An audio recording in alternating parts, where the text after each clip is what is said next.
Next district start करेंगे हम, जिसका नाम क्या है, झाबुआ। किसी भी डिस्ट्रिक्ट को पढ़ने से पहले हम वहाँ का हिस्टोरिकल बैकग्राउंड देखते हैं। तो अगर हम बात करें झाबुआ की पर्टिकुलर, तो झाबुआ के भी कुछ रिलेटेड फैक्ट्स हैं यहाँ पर, जैसे धार से रिलेटेड फैक्ट्स है। धार में सबसे ज़्यादा पाई जाने वाली ट्राइब कौन सी है?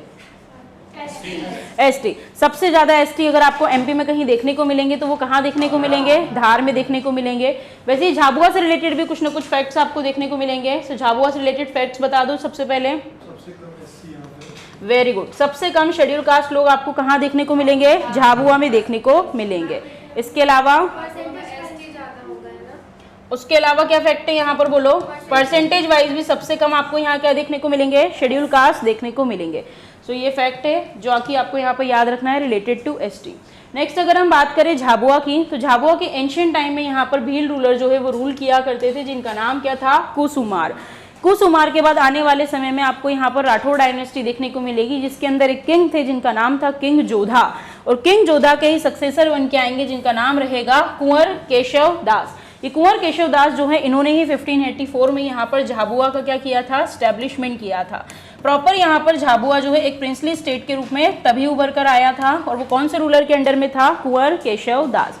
फिर उसके बाद यहाँ पर यही डायनेस्टी रूल करती रही। फाइनली यहाँ पर समय आया 15 जून 1948, जब झाबुआ एक प्रिंसली स्टेट है चूंकि, तो उसने क्या करा यहाँ पर? वो भोपावर रिजेंसी के अंडर में हुआ करता था। ब्रिटिशर्स की भोपावर रिजेंसी के अंडर में झाबुआ यहाँ पर हुआ करता था। फाइनली इस पर्टिकुलर डेट पर ये क्या करता है? इंडियन यूनियन के साथ मर्ज्ड हो जाता है, और आने वाले समय में एमपी में किसका पार्ट बनेगा? मध्य भारत का पार्ट बनेगा। झाबुआ से भविष्य में कौन सी डिस्ट्रिक्ट देखने को मिलेगी आपको? अलीराजपुर। तो अलीराजपुर से रिलेटेड भी याद रखना है, कौन सी रेजेंसी? भोपावर रेजेंसी। एंड किस में मर्ज होगा? वो भी मध्य भारत में मर्ज होगा। तो ये हुआ इसका हिस्टोरिकल बैकग्राउंड। उसके अलावा अगर झाबुआ में देखें, तो झाबुआ जैसे कि एक ट्राइबल एरिया है, वहाँ पर आपको कई सारे जो है फॉरेस्ट वगैरह देखने को मिलेंगे। एंड फॉरेस्ट में यहाँ पर बैम्बू आपको बहुत ज़्यादा देखने को मिलेगा, इसीलिए यहाँ पर हैंडमेड बैम्बू जो क्राफ्ट है वो आपको बहुत देखने को मिलेगा। तो झाबुआ में यही चीज़ फेमस है कि यहाँ पर बैम्बू रिलेटेड आपको हैंडीक्राफ्ट बहुत ज़्यादा देखने को मिलेगा। नेक्स्ट क्या है यहाँ पर? यस, यहाँ का एक मुर्गा फेमस है जिसको बोलते हैं कड़कनाथ। ये कड़कनाथ मुर्गा जो है, ये पर्टिकुलर स्पीशी आपको कहाँ देखने को मिलेगी? झाबुआ वाले रीजन में देखने को मिलेगी। एंड इसको क्या मिल चुका है? रिसेंट में जीआई टैग भी मिल चुका है। नेक्स्ट मिनरल्स की अगर हम बात करें कि झाबुआ के अंदर कौन कौन से फेमस मिनरल्स हैं, तो उसमें आपको रॉक, फॉस्फेट और एबेस्टस देखने को मिलेगा। तो यहाँ पर पाए जाने वाले सबसे ज़्यादा मात्रा में मिनरल्स मिलते हैं। झाबुआ के अंदर फेमस रिवर कौन सी देखने को मिलेगी आपको? अनास रिवर। अनास रिवर जो है वो आपको झाबुआ में देखने को मिलेगी। अब आ जाते हैं कल्चर एंड टूरिज्म पे। कल्चर एंड टूरिज्म पे अगर हम बात करें तो झाबुआ के अंदर एक फेमस मंदिर है जिसका नाम क्या है? देवल फलिया मंदिर। देवल फलिया टेम्पल जो है वो झाबुआ के अंदर पाया जाता है। इसके अंदर आपको विष्णु जी, गणेश जी सभी के मंदिर देखने को मिलेंगे। जो खास चीज़ है वो ये है कि इसके अंदर जो गर्भगृह है पर्टिकुलर, उसके अंदर आपको पंचमुखी शिवलिंग देखने को मिलेगा, जिसके लिए ये पर्टिकुलर एरिया फेमस है। नेक्स्ट यहाँ पर बात करें तो झाबुआ के अंदर एक फेमस विलेज है, उस विलेज का नाम है देवझिरी विलेज। देवझिरी विलेज जो है वो आपको झाबुआ में देखने को मिलेगा, on the bank of river सुनार। सुनार रिवर के किनारे पे देखने को मिलेगा, और इसी नदी पर एक शिव मंदिर जो है वो बसा हुआ है झाबुआ में, जिसके लिए इसे जाना जाता है। नेक्स्ट, जैसे कि यहाँ पर फॉरेस्ट वगैरह बहुत ज़्यादा है, तो यहाँ पर एक पहाड़ी, एक हिल बहुत ज़्यादा फेमस है जिसका नाम है हाथी पावा हिल। हाथी पावा हिल जो है वो अपनी नेचुरल ब्यूटी के लिए फेमस है, पिकनिक स्पॉट के रूप में इसको यहाँ पर जाना जाता है। नेक्स्ट अगर हम बात करें झाबुआ, अलीराजपुर, बड़वानी वाला जो पर्टिकुलर एरिया है, यहाँ का एक बहुत ही फेमस फेस्टिवल है जिसका नाम है भगोरिया। भगोरिया नाम से आपको यहाँ पर मेला भी देखने को मिलेगा, हाट भी देखने को मिलेगा। तो ये जो फेस्टिवल है पर्टिकुलर, ये होली के 7 दिन पहले से स्टार्ट हो जाता है। तो इस तरीके से ये फेस्टिवल यहाँ पर मनाया जाता है, फेमस फेस्टिवल है।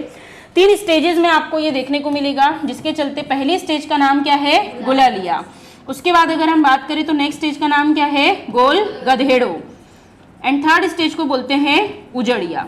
एक्चुअल में यहाँ पर बोला जाता है कि 2 राजा हुआ करते थे, जिसमें एक कुसुमार था और एक और कोई ट्राइबल किंग था। उन्होंने बोला था कि हमारा जो भगोर वाला रीजन है, हमारी जो कैपिटल है भगोर, वहाँ चलते हो, वहाँ जाकर किसी मेले का आयोजन करेंगे, जिसके चलते यहाँ पर भगोरिया नाम से ये फेस्टिवल स्टार्ट हुआ। इसकी शुरुआत राजा भोज के टाइम पीरियड से मानी जाती है कि राजा भोज के टाइम पीरियड से ही ये फेस्टिवल जो है पर्टिकुलर यहाँ पर स्टार्ट हुआ था। 7 दिन का फेस्टिवल होता है, 3 स्टेजेस में इसको पर्टिकुलर मनाते हैं। पहली स्टेज कौन सी है? गुलालिया स्टेज, जिसमें होली के पहले यहाँ पर ऐसा होता है जब क्रॉप की हार्वेस्टिंग होती है तो लोग अपनी बैलगाड़ी को सजाते हैं और उसके ऊपर पूरे मार्केट में निकलते हैं। देन शॉपिंग वगैरह यहाँ पर की जाती है होली से रिलेटेड और इस तरीके से गुलाल से फेस्टिवल मनाते हैं। नेक्स्ट स्टेज क्या होता है इसमें? गोल गधेड़ो। गोल गधेड़ो की अगर हम बात करें तो यहाँ पर ये भगोरिया के अंदर इस तरीके का फेस्टिवल होता है जिसमें 40 फीट ऊंचा यहाँ पर जो है एक पाइप लगाया जाता है जिस पर कुछ ऑयली चीज़ों को पेंट कर देते हैं जिससे कोई चढ़ ना पाए, स्टिकी हो जाए। एंड यहाँ पर जो मेल कैटेगरी रहती है वो उस पाइप पर चढ़ने की कोशिश करती है एंड नीचे फीमेल्स खड़ी रहती हैं डंडा लेकर के, अगर वो नहीं चढ़ पाते हैं तो उन्हें मारती भी हैं उससे। तो इस तरीके से यहाँ पर एंजॉय किया जाता है इस पर्टिकुलर फेस्टिवल में, और जो जीत जाता है फिर यहाँ पर उनको अपने पार्टनर चूज करने के राइट्स दिए जाते हैं। थर्ड स्टेज कौन सी है? उजड़िया। उजड़िया स्टेज की अगर हम बात करें तो उजड़िया स्टेज के बारे में ये चीज़ इंपॉर्टेंट है कि जब सारे फेस्टिवल्स मन जाते हैं तो सभी लोग अपने अपने घर में चले जाते हैं सारे कामकाज छोड़कर। फिर यहाँ पर जो इनकी टॉक्सिकेटिंग ड्रिंक होती है जिसका नाम क्या है? ताड़ी, उसका कंजम्पशन किया जाता है। उसके अलावा अगर यहाँ पर बात करें तो फुल रिलैक्स करते हैं, जो भी गाड़ियाँ वगैरह निकलती हैं उनको पर्टिकुलर रोका जाता है, उनसे कुछ अमाउंट डिमांड किया जाता है और उस अमाउंट से शाम को क्या करते हैं? पार्टी करते हैं। तो कौन सा फेस्टिवल है यहाँ पर? भगोरिया फेस्टिवल। अब झाबुआ से फेमस पर्सनैलिटीज देख लेते हैं, जिसमें ये पर्सन आपको दिख रहे हैं जिनका नाम है महेश शर्मा। महेश शर्मा की अगर हम बात करें तो मेनली इनका जो बर्थ हुआ है वो दतिया डिस्ट्रिक्ट में हुआ है, बट यहाँ पर आरएसएस के प्रचार के हेतु ये कहाँ पर आए थे? झाबुआ में आए, और झाबुआ में आए यहाँ के लोगों के बीच रहे, उनके साथ कंफर्टेबल हुए एंड फाइनली इन्हें रियलाइज हुआ कि यहाँ पर जो ट्राइबल लोग हैं उनके डेवलपमेंट की सख्त जरूरत है। तो यहाँ पर ट्राइब्स के लोगों ने काफ़ी काम किया, जिसके चलते आपको देखने को मिलेगा 2007 में इन्होंने एक मिशन चलाया जिसको बोला गया है शिव गंगा मिशन। शिव गंगा मिशन जो ये काफ़ी प्रसिद्ध हुआ था। अब इसके क्या ऑब्जेक्टिव है? तो इसका मेन ऑब्जेक्टिव है सेल्फ एम्प्लॉयमेंट, कि लोग जो है उनको स्वरोजगार जो है यहाँ पर प्रोवाइड किया जाए, एज वेल एज एनवायरनमेंट से रिलेटेड भी लोगों को यहाँ पर कंजर्वेशन प्रोटेक्शन जो है वो समझाना होगा। तो इनके इन्हीं एफर्ट्स के कारण इन्हें टाइटल दिया गया और क्या बोलते हैं? झाबुआ का गांधी। नेक्स्ट पर्सनैलिटी आपको यहाँ पर देखने को मिलेंगी जिनका नाम है सुभद्रा भोसले।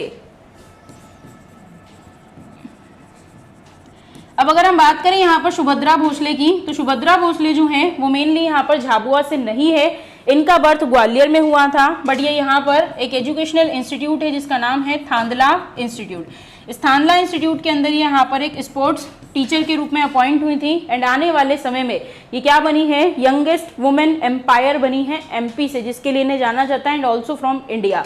तो इनका नाम क्या है? सुभद्रा भोसले। नेक्स्ट आपको झाबुआ से फेमस पर्सनैलिटी देखने को मिलेंगी जिनका नाम है भूरी बाई। भूरी बाई जो है यहाँ पर अपनी पेंटिंग्स के लिए फेमस है, कुछ इनोवेटिव लेकर आई हैं। इनकी जो पेंटिंग्स है उसके अंदर आपको ऑयल और कैनवास का यूज़ देखने को मिलेगा और उससे यहाँ पर पेंटिंग्स वगैरह ड्रॉ करती हैं, जिसके चलते अभी इन्हें रिसेंट में क्या मिला है? तो 2021 के अंदर इनको पद्मश्री से यहाँ पर नवाजा गया है। अदर देन दिस अगर हम भूरी बाई की बात करें तो ये झाबुआ से ही है। और क्या इंपॉर्टेंट है इनके बारे में? सुने, एमपी के आर्ट एंड कल्चर डिपार्टमेंट का ब्रांड एम्बेसडर बनाया गया है। तो क्या नाम है इनका? भूरी बाई। तो आपको याद रखना है कौन सा अवार्ड मिल चुका है? पद्मश्री मिल चुका है। उसके अलावा पेंटिंग्स में क्या खासियत है इनकी? ऑयल एंड कैनवास का यूज किया जाता है।